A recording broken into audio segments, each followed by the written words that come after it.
నమస్తే అన్న, నమస్తే అక్క, నమస్తే చెల్లి, నమస్తే తాత, నమస్తే అవ్వ, నమస్తే నమస్తే నమస్తే. జర సబ్స్క్రైబ్ చేయరా అదే తమ్మి. హాయ్ అండి, నేను అనుని. ఇవాళ నేను మా సార్కి ఏం భోజనం పెడుతున్నానో తెలుసా అండి? వేడి వేడి అన్నంలో మామిడికాయ పప్పు, కాకరకాయ టమాటా ఆమ్లెట్ వేసి భోజనం పెడుతున్నానండి. మోరీ మీరు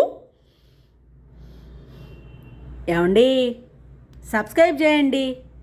బాయ్ అండి.